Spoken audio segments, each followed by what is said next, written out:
Hello, my lovely people. Good morning, good afternoon, good evening, good night. Welcome to my YouTube channel. My name is Jane. This is the first time that you are seeing me. Thank you so much for stopping by. My return subscribers, I love you. I love you guys.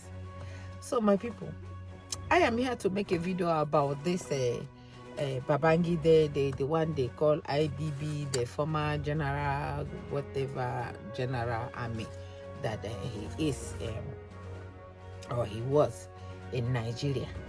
So I saw in Arise News, this our brother, I think his name is Chris somebody, this our brother right here, this our brother summarized everything for me, and I want you guys to listen that we have people like this and people like Ahmed Bola Tinubu is the president. We have people like this in Nigeria, and our country is the way it is. These criminals can just put these people, sit down on these brilliant people just to mess on them. I need you guys to sit down, relax, and hear this, our brother, how he analyzed this book. I'm going to analyze my own separate, because if I analyze my own and put it here, it's going to be so long. So please watch this, our brother, how he analyzed this video, and when you finish, please share it, subscribe if you have not. Thank you so much for watching. Bye-bye. To get our next guest on board, and he is Chris Nwakobia, a lawyer, public affairs analyst, and convener of the Country First Movement.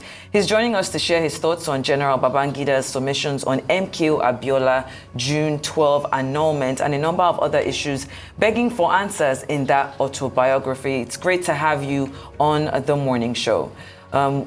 We don't have much time, so let's get straight into it. In his autobiography, Babangida suggests that his best friend at the time, General Sani Abacha, played a significant role in the decision to annul the elections, portraying himself as a leader whose hands were tied by military and security pressures.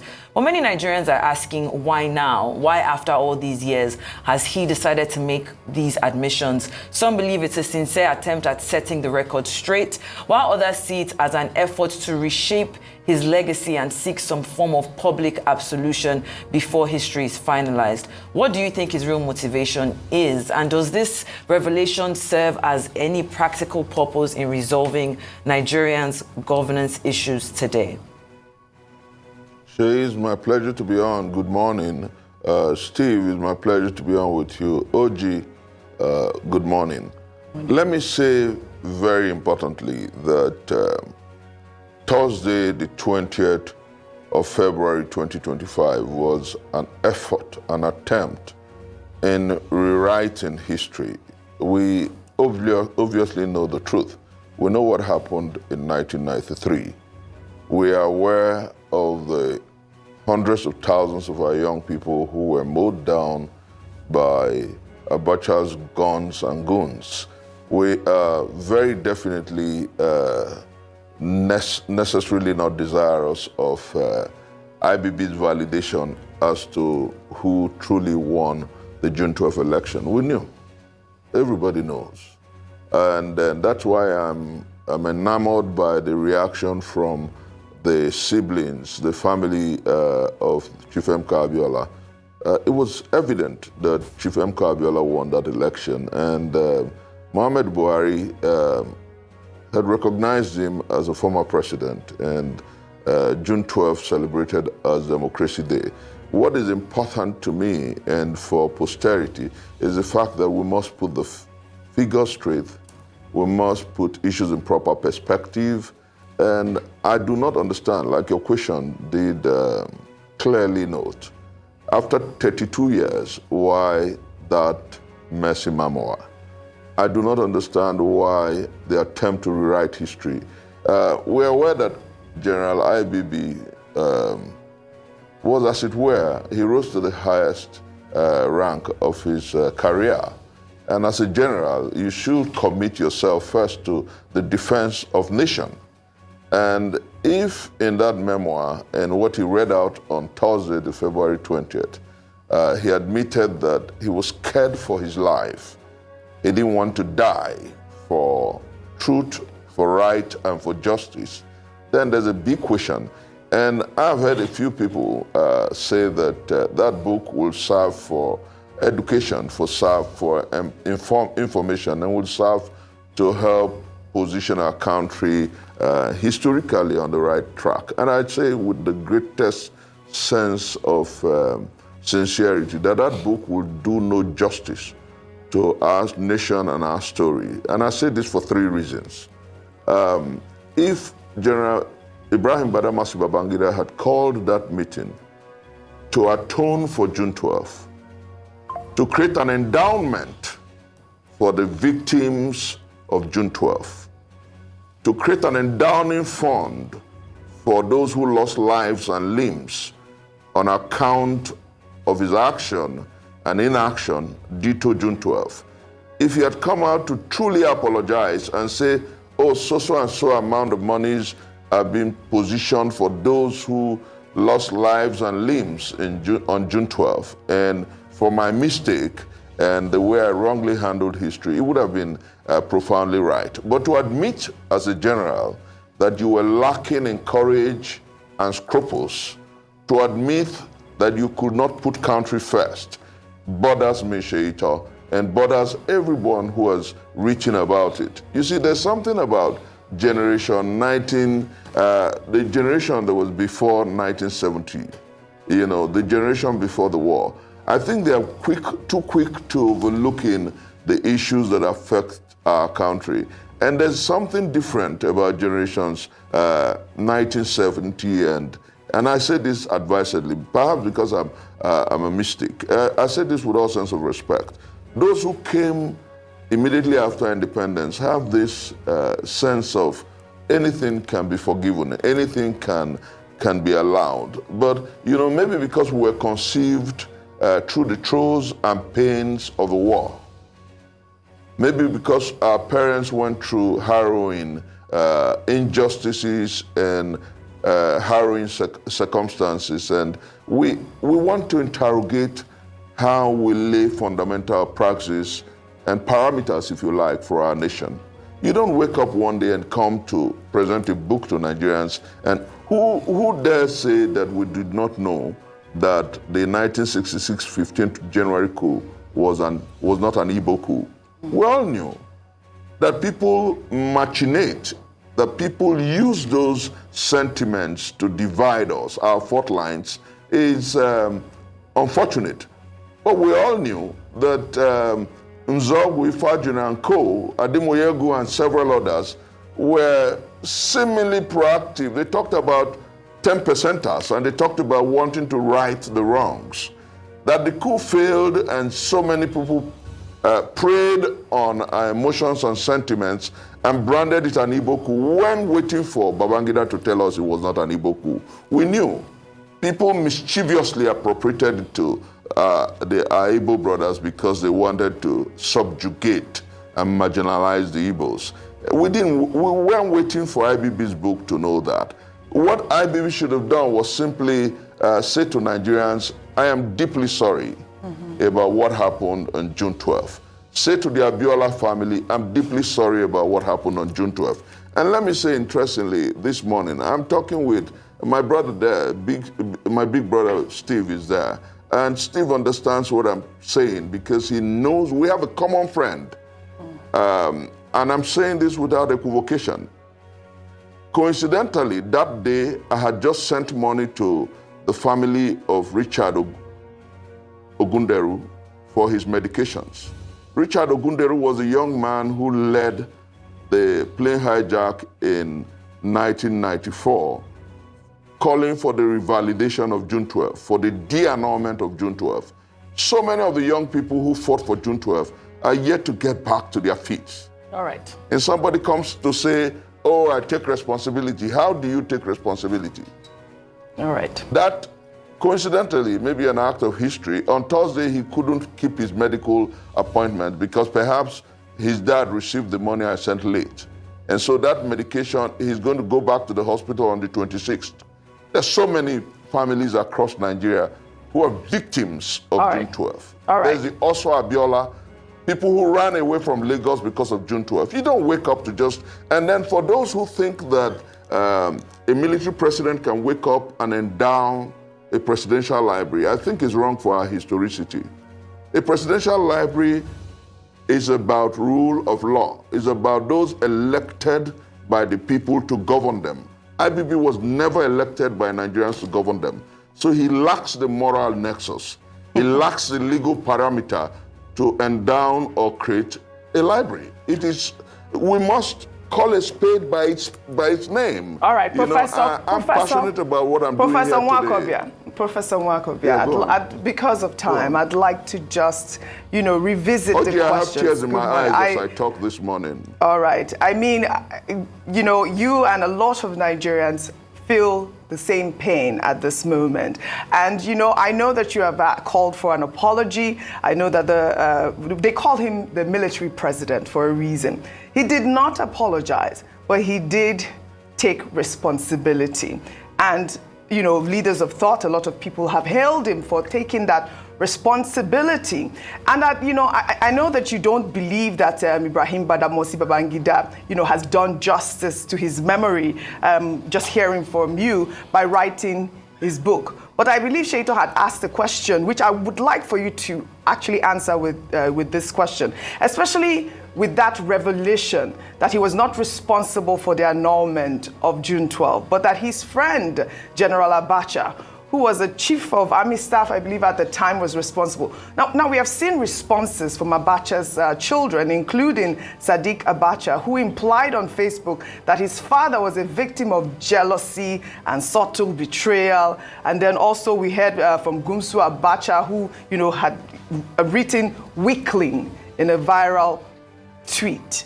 It was obviously a direct dig at IBB. I'd like your analysis on that particular revelation in that autobiography. Oji, with the greatest sense of respect, I think I raised issues about cowardice in my opening. And let me say clearly that IBB was the commander-in-chief. If he was uncomfortable with Abacha, he should have retired Abacha. To come after 32 years to blame Abacha for the annulment of June 12 is cowardice, absolutely. To come after 32 years to tell us that he was under pressure I don't know those who advise him. I don't know why they got him to this fox power. Let me say without equivocation and without mincing words that that was a terrible effort in image making. Those who got him to push responsibility to a dead man. Abacha is not here to explain what truly happened. And ask yourself, in that address where he told Nigerians that he had annulled June 12, he could have simply retired Abacha and nothing would have happened. So it was about his unwillingness to sacrifice himself for nation. It was his unwillingness to put country first. And there is nothing in that statement and in that book.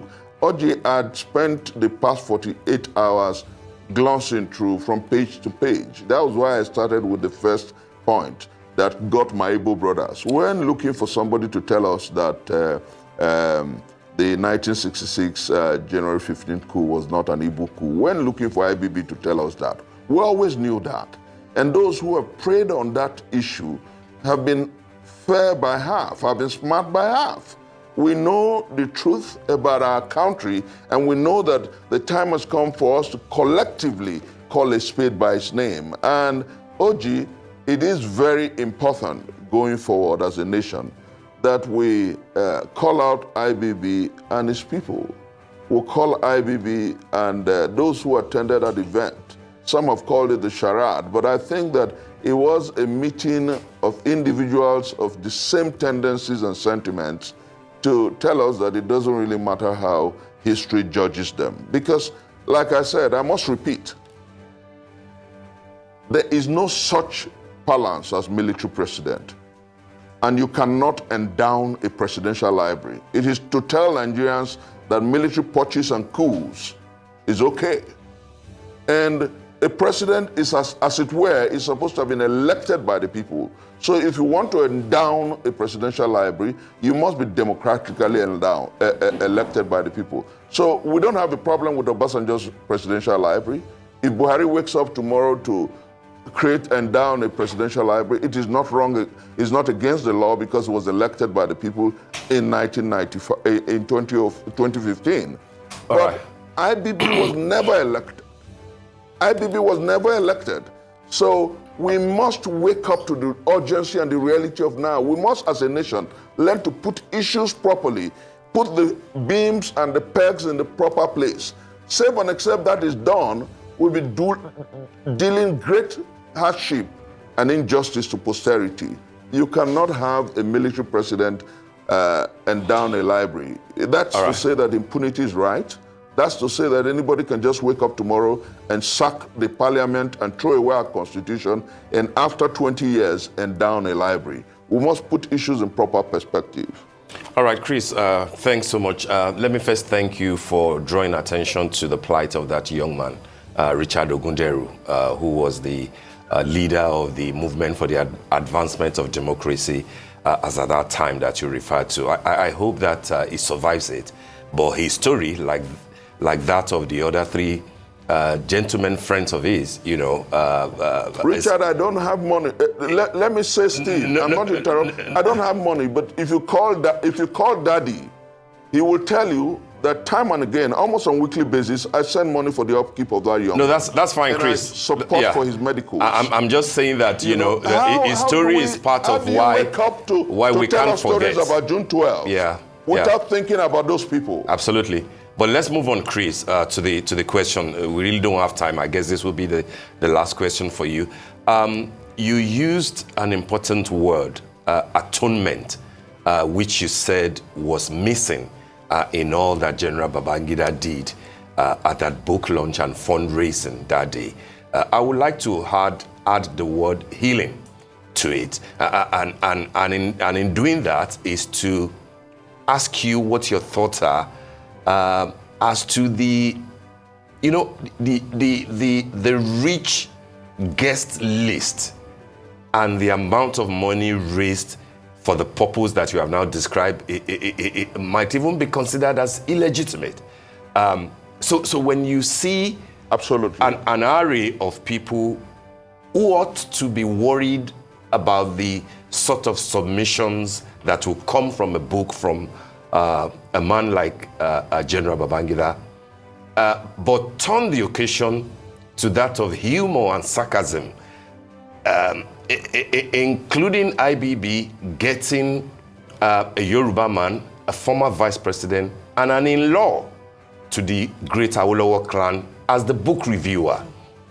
Do you think that what all this says to you is that General Babangida has again succeeded in playing everybody, you know, in being true to his cognomen of Maradona? Because at the end of the day, he didn't apologize for anything. He didn't atone for anything. He only said that he took responsibility. And then people laughed it off, and then monies was raised. At the end of the day, will you say that that can bring any form of healing or atonement whatsoever? Or this is the story of Nigeria that 32 years after, we'll laugh it off and we just move on? Steve, with tears in my eyes, let me say that two major individuals in that event broke my heart deeply. Our immediate past vice president is someone who I defer to greatly, and he calls me affectionately Junior. And I bled, and I had a bile of anger when I saw him reviewing a book and that's why I said, Steve, that generation post-1990, if you don't have an advisor from generation post-1970, you go get one. There's something about those people. We think about putting the square pegs in square holes and doing things right. If I were called upon by my boss, the former vice president, Yemi Osinbajo, to advise, I would say don't review that book because it won't heal no wounds. I talked about atonement. Steve, at the Korodu Road, General Bata's goons and guns mowed down over 100 people. Nobody has asked about their families. Those who went to who came to Abuja to launch that book and gave IBB about 17 billion, are grossly lacking in conscience and emotions. And I say this without equivocation, but we can fix our country. Our country will get better. The point is that we must, as a people, call a spade by its name. Let us not romanticize this situation. It's just, like you noted, jokes, sarcasm, and laughter.